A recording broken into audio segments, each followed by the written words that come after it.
கர்த்தருக்குள் பிரியமான தேவ பிள்ளைகளே, நாம் அனுதினமும் சத்திய திருவசனத்தை தியானிப்போம். இந்த சத்திய திருவசனத்தோடு நடப்போம். நித்திய ராஜ்யத்திற்கு நேராக கடந்து போவோம்.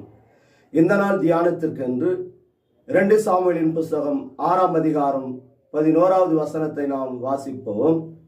கர்த்தருடைய பெட்டி கித்தியன் ஆகிய ஓபேத் ஏதோமின் வீட்டிலே 3 மாதம் கர்த்தர் ஓபேத் ஏதோமேரையும் அவன் வீட்டார் அனைவரையும் ஆசீர்வதித்தார். ஓபேத் ஏதோமின் வீட்டிலே இருந்த இந்த உடன்படிக்கை பெட்டி ஜீவனுள்ள வார்த்தை. இந்த வார்த்தையான தேவன் நமக்குள் வாசம் பண்ணுகிறார். இவர் நம்மை ஆசீர்வதிப்பார், நம் குடும்பத்தையும் ஆசீர்வதிப்பார், நம்மை சார்ந்தவர்களையும் ஆசீர்வதிப்பார். கர்த்தருடைய உடன்படிக்கை பெட்டியானது ஓபேத் ஏதோமின் வீட்டிலே இருந்தபோது அவன் வீட்டார் அனைவரையும் ஆசீர்வதித்தார் என்று சொல்லி நம் வேதத்திலே பார்க்கிறோம். பாருங்க, அந்த நாட்களிலே என் தேவனாகிய கர்த்தர் உடன்படிக்கை பெட்டியை வைத்திருந்தார். இந்த நாட்களிலே ஆதியிலே வார்த்தை இருந்தது. அந்த வார்த்தை தேவனிடத்தில் இருந்தது. அது தேவனாகவே இருந்தது. அந்த வார்த்தை மாமிசமாகி கிருபையினாலும் சத்தியத்தினாலும் நிறைந்தவராய் அவர் நமக்குள்ளே வாசம் பண்ணுகிறார்.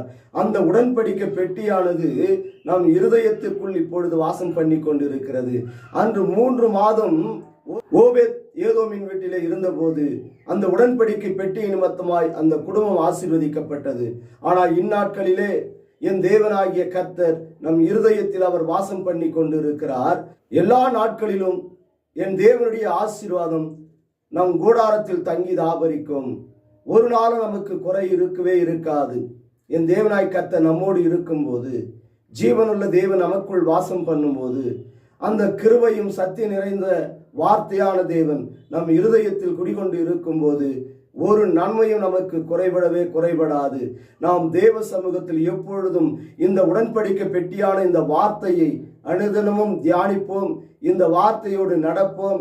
இந்த தேவனுடைய திருவசனம் நம்மை பரிசுத்தமாக்கும், நித்திய ராஜ்யத்திற்கு நேராக கொண்டு போகும்.